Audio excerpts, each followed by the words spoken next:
салому дуруди бепоён ба кулли мухлисони барномаҳои телевизиони варзиш. Фирдавси Хурсанд топ хабарҳои варзиширо мегӯяд. оғоз мекунем. барселона дар гурӯҳи марги лигаи чемпионҳо бозии аввали худро хеле сабук пушти сар кард ва дар Камп Ноу дастаи Виктория аз Чехия қурбонии аввали каталониҳо гашт ки бо ҳисоби бузурги 5-1 шикаст хӯрд ва даҳшатноктарин шикорчии тури дарвозаи чехҳо Левандовскии полшагӣ гардид ки аввалин хетрики худро бо пираҳани Барселона ва шашуминашро дар лигаи чемпионҳо истиқбол гирифт. акнун боз чиро аз ӯ мунтазир шудан мумкин аст? Левандовски дар таърихи лигаи чемпионҳо аввалин бор аст ки бо пираҳани 3 бошгоҳ дар лигаи чемпионҳо хетрик мекунад. Барса, Бавария ва Боруссия. шояд ҳикмат дар ҳарфи Б бошад ки Левандовски кадом дастае бо ҳарфи Б оғоз мешавад, ба он меравад ва корҳояш хуб барор мегирад.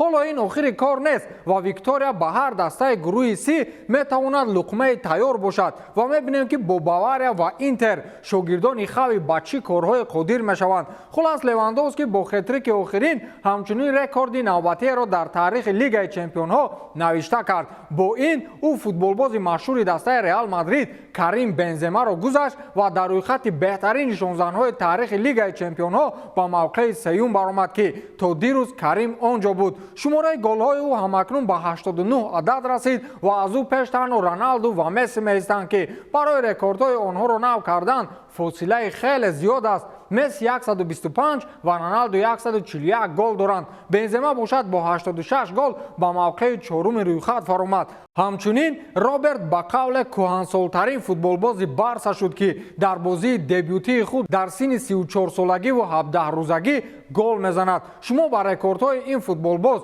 ҳайрон шудед? масалан футболбозони Барса ба ҳайрат афтодаанд. ин буд ки Серҷи Роберто дар нишасти матбуотӣ Левандовскиро як тӯҳфаи олӣ барои даста унвон дод. аммо инро ҳам бояд қайд намуд ки Роберт ҳоло бо дастаҳое гол мезанад ки сатҳашон дар қатори тими деҳаи ҷаламантоқ баробар аст. агар ба дарвозаи Бавария ва Интер ҳам ки гол зад, баъд ба сифати иқрор назди ӯ кӯлоҳ аз сар мебардорем.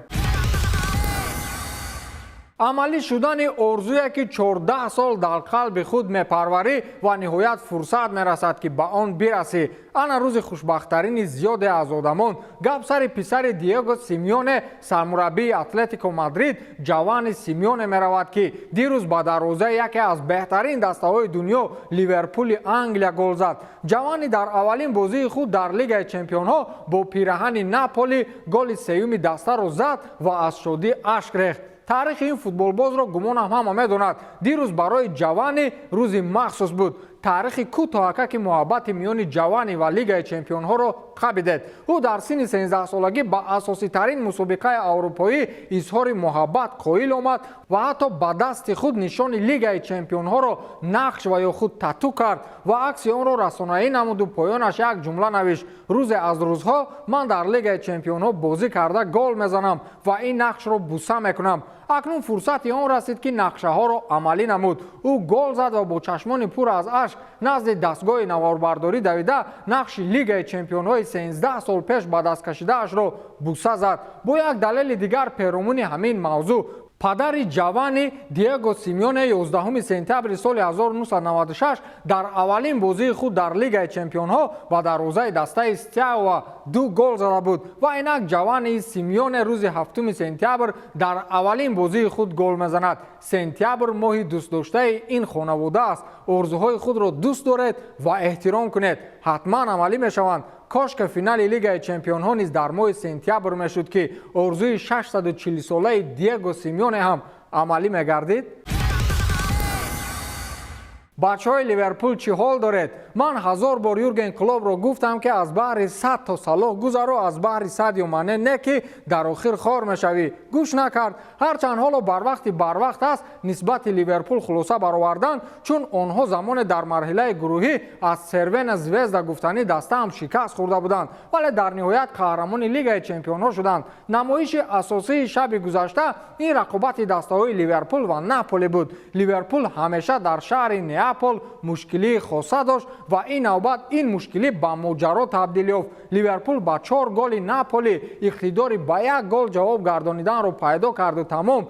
چی چیزهای در خط دفاعی این دسته روی می‌دهد. حتی بچه سیمیون گل زد. سال 2010 لیورپول با ناپولی 0-0 مساوی کرده بود. سال 2018 1-0 مغلوب. سال 2020 2-0 مغلوب و اینک سال 2022 4-1 شکست می‌خورد. ناپولی در 6 بازی سری آ این سال با 4 غالبیت و 2 مساوی پیش می‌رود. لیورپول کلوب چی در 7 بازی دسته همگی 2 غلبه دارد، 3 مساوی و الکی 2 شکست. در لیگ چمپیون‌ها باشد دسته کلوب دوم بار است که در یک بازی از دروازه خود 4 گل بیرون می‌آورد. سال 2018 این دسته باز از یک دسته ایتالیایی دیگر روما با شکست مواجه شده بود، ولی با حساب عمومی بازی‌های رفت و برگشت نهایتاً غلبه کرد. گمانم تحریمات‌های روسیه بر ضد اروپا کار داد. از قیمتی نرخ گران نفت و گاز ماشین‌های آلمانی یک از کار می‌برایند. دیروز یک تاش را از لندن پیش کردند. گمانم نوبت دومش است.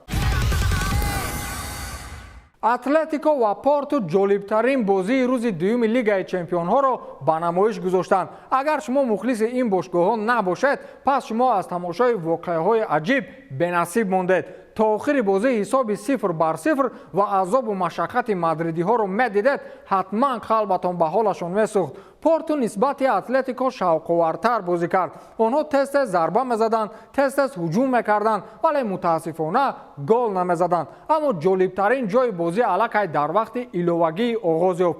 در دقیقه 91 ماریو ارموسو توپ را جانب دروازه پورتو روان کرد و توپ توسط رکشت از بالای سر دروازه‌بان به طور دروازه درآمد. انا بعد سر شد جنگ و جدال و مبارزه بی‌امان شبیه به خاطر زنده ماندن، اما پورتو تسلیم نشد و پس از 3 دقیقه پنالتی به دست آورد و ماتیاس اوریبه آن را عاقلانه به هدف رسانید. دسته‌ها 9 دقیقه ایلوگی را آنگونه استفاده بردند که گویا در 90 دقیقه فرصت نداشتند. 9 دقیقه بهتر از 90 دقیقه. در آخرین ثانیه ها توپ از ضربه کنجی روان شده اتلتیکو به سر گریزمان برخورد و حساب بازی 2-1 شد. دیگو سیمیونه در این وقت با اسلوب مورینیو به سوی پرچم کنجی دوید و در روی گریزمان با احساسات داد زد. اتلتیکو و پورتو موسم دوم درامای فوتبالی را در وقت‌های ایلوگی بازی‌های لیگ چمپیون‌ها نشان می‌دهند. ماه دکمبر سال گذشته آنها در دور آخرین مرحله گروهی واخوردند. مادرید تا دقیقه 90 با حساب 1-0 پیش صف بود و بعد اعلان دقیقه‌های ایلوگی آنها یک باره در 1 دقیقه 2 گل زدند. آنخل کاریا و دپال مؤلف گل‌ها شدند و در 96مین دقیقه دیدار پورتو یک توپ از جریمه 11 متره زد. خلاص اتلتیکو سیمیونه بازی اولین خود را با غلبه پس سر کرد و جوانی سیمیونه باشد در اولین بازیش گل زد. نهایتاً این بگاه در خانه‌شان به این مناسبت آش میکنند. و همین تمام. تا دیدار خیر.